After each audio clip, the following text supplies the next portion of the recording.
Good morning, class 11. So we are today in our 12th class, and in our 11th class at the end I was discussing the atmospheric pressure, and I told you that the pressure exerted by the envelope of gases covering the earth is known as atmospheric pressure, and the value of atmospheric pressure was the value of 1 atmospheric pressure is actually 1.01 into 10 to the power 5 Pascal.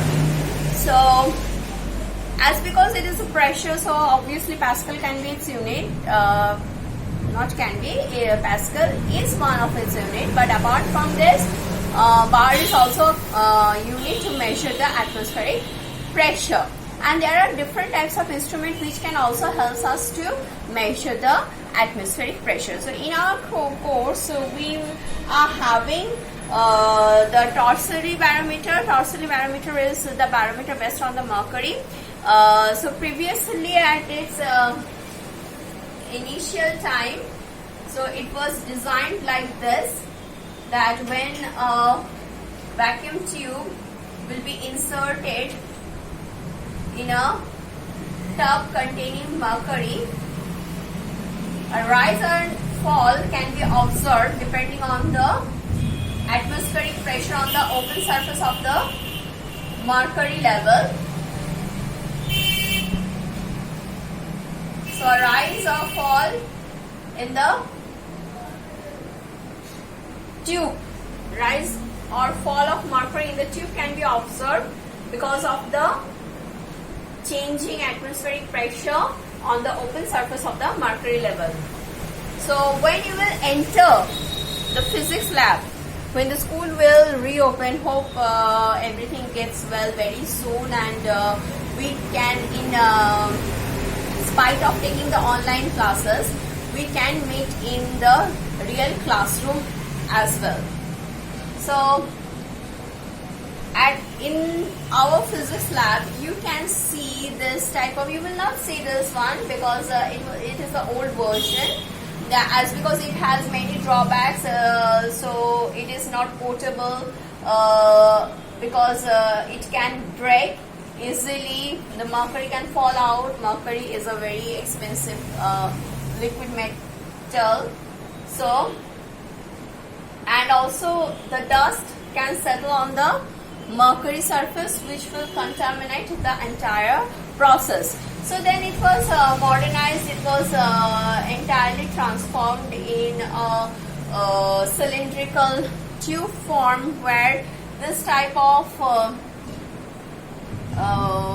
fallout of the mercury and the settle down of the dust can be avoided, and we can get a correct reading with that. So that modern structure of the barometer, or that modernized barometer, mercury barometer, you will find in our lab, that is present on the wall opposite to the wall which contains the door, or through which you will enter. Okay, don't worry, when we will meet I will explain the barometer over there. Apart from this, there is one more barometer which does not contain mercury. Those are Android barometers. So we will now talk about that, as because here in this chapter we are talking about the mechanical properties of fluids. So we will restrict our discussion to this.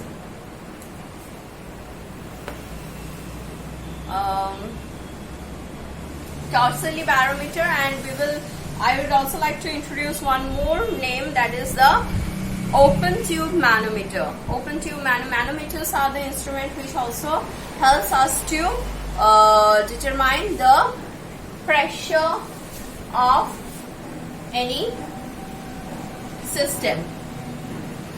Suppose this is the system, then the manometer look like this. It is a U-tube structure. It is a U-tube structure which contains any suitable fluid. You can change the fluid here depending on the requirement. If you want to measure very fine change in the pressure, that means actually this manometer works on the principle, not principle, it actually measures the pressure gauge. Do you remember the pressure gauge? The pressure gauge, P minus V total minus P naught equals to H rho G. The open tube manometer, they works on this principle. Suppose previously when this system is not attached to the manometer, it is just open tube, so it will contain the fluid whatever you have put in according to your requirement. So on the two limbs, the height of the liquid will be same. The height of the liquid will be same. But as soon as you will attach the system and it will create a pressure at this point, then it will displace the liquid and hence on the other limb the height will increase. On the other limb the height will increase. So with that, there will be change in the height. There will be change in the height. You will get one effective change in height. So with the help of this, you can easily, as because we all know this is the pressure exerted by the fluid, so you can easily get actually pressure exerted inside the fluid, so you can easily determine the pressure exerted by the system. So this is how the open tube manometer works. Now based on that,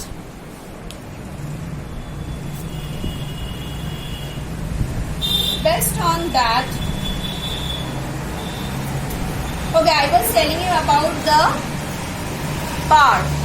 So how this Pascal and bar are related. So 1 bar equals to 1 bar is equals to 10 to the power 5 Pascal. And I told you that 1 atmospheric pressure is 1.01 into 10 to the power 5 Pascal. So from here, what can I write? So this is going to be 1.01 bar. You can consider the 3 factor here if you are considering the third decimal point. Then, so you have to remember this. Both are important. So keep this thing in your mind. In which numerical you have to apply which one, you never know. So,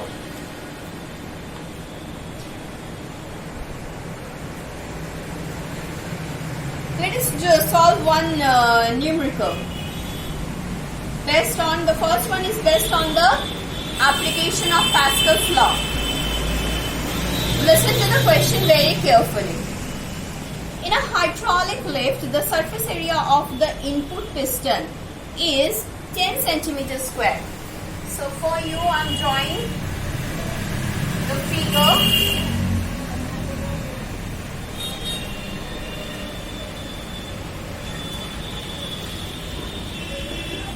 So here we have one hydraulic lift. As we all know that the hydraulic lift, the input cross-section area of the hydraulic lift is always smaller compared to the output cross-section.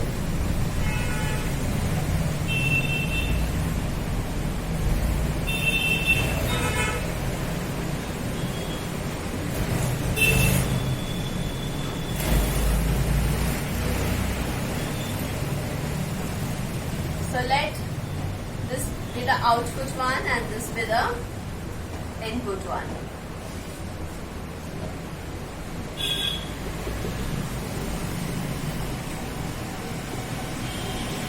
So according to question,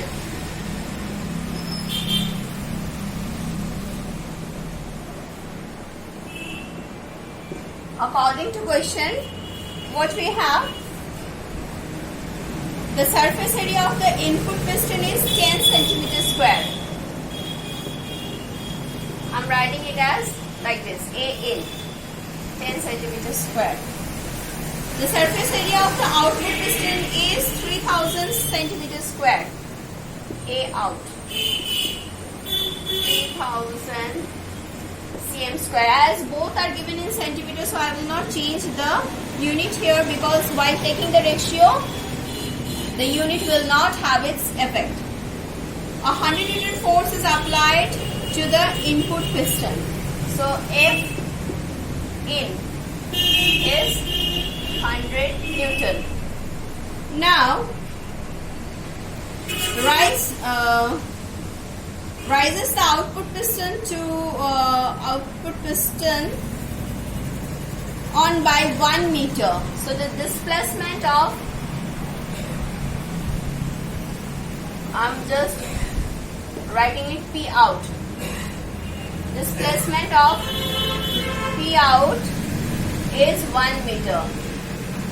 Now calculate the work done by the output piston. So we have to find out the work done by the output piston. For that, at first we need to find out, from this we need to find out what is F out equals to how much. Then by multiplying, then W out will be equals to F out into dP out. Okay, so let us do it by Pascal's law, where I will write. So I'm writing it here. By Pascal's law, this is going to be, so since P is same, the pressure will be transmitted throughout the fluid undiminished. So we are going to write P equals to F in by A in equals to F out by A out. So from here, F out is equals to how much? F out equals to F in into A out by A in. So this can be written as, so this is 100 into 3000 by 10. So this is becoming, F out is equals to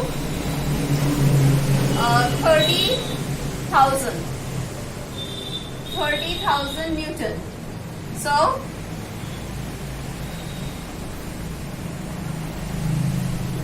therefore W out is equals to F out into dP out, as I have written here. So F out is equals to 30 into 10 to the power 3 into 1 into 1.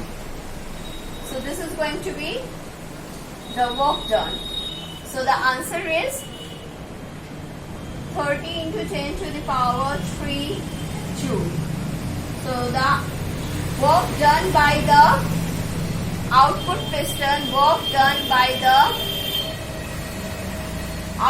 piston, is 30,000 joule. Okay. So as I was telling you that here we are going to do one more numerical that is based on the manometer concept. So the numerical goes like this. The pressure exerted by a person's lung can be measured by having the person blow as hard as possible into one side of a manometer. So I have shown you the structure of the manometer.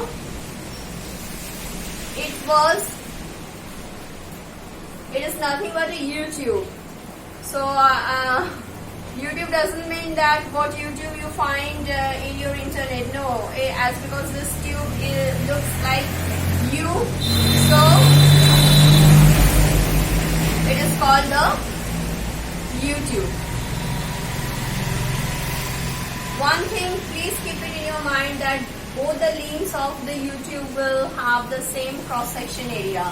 So if in my figure I'm trying to draw it, but if it is not so, then for the clearance I'm just telling you that every time both the limbs will be of equal cross section area. So what I was telling you that you have found a system was attached with this one limb. So in place of this system now the person will be blowing through it. So when the person will be blowing through it hard, so he will try to create the pressure difference. That means he will create a height difference of the liquid in the both limbs. So as you can see, here is the height difference, and according to the question, it is said that when the person will be blowing hard enough through the open side of the manometer tube, it is found that the difference in the heights of the column of water in the manometer arm is 0.7. So here we can write this H is nothing but 0.7 meter. And here the water, here we have taken the water as because I was telling you most probably that when we need to measure very small change in the atmospheric pressure, very small change in the pressure created by the system, we need to put the liquid with very low density inside the manometer. Whereas if you want to measure the large change in pressure, then we must put liquid of high density. Why? Only because that when the pressure difference is small, then the change of height will be small. So the low density liquid can show us one effective change in the height in the manometer, whereas to see the change of a height in the limbs with the same liquid, when the pressure difference is high, then we need to construct a very big manometer, so which is not convenient. So for that reason, we have to change the liquid. We can put high density liquid inside the manometer, which will create one adequate amount of change in the height in both the limbs. So this is the reason. Now let us find out. This is the reason. That's why, because we all know that we through the lungs we cannot create a very large change in the height of the manometer column. So it is convenient to put the water inside the manometer tube. So here in the question it is asked, what is the lungs pressure? So we can write the pressure created by the lungs is P equals to P naught plus H rho G. So here the total pressure is actually the pressure created by the lungs. So I will be writing it as 1.01 into 10 to the power 5. This is the value of P naught. Then plus in place of H 0.7. So here, as because you can see that both the values are in SI units. So here the value of the density of water. This is the density of water. So the value of the density of water should also be in SI unit. And in SI unit it can be taken as 1000 kilogram per meter square. Okay. 1000 kilogram per meter cube. Then the acceleration due to gravity. Acceleration due to gravity is let us take 10 for our convenience. So this will give us a result of an approximate result of as you can see 1.01 into 10 to the power 5 plus this is 0.7 into 10 to the power 4. So let us do it like this: 10.1 into 10 to the power 4 plus 0.7 into 10 to the power 4. So this is going to be 10.7 into 10 to the power 4. How much? Pascal. So the answer is 10.7 into 10 to the power 4 Pascal. Or we can also write it in the form as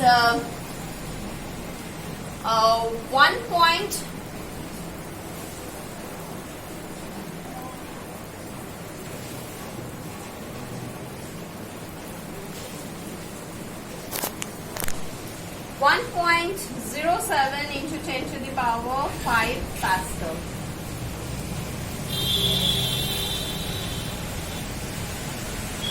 So you can compare it here that the pressure exerted by lungs is much greater than the pressure of the atmosphere.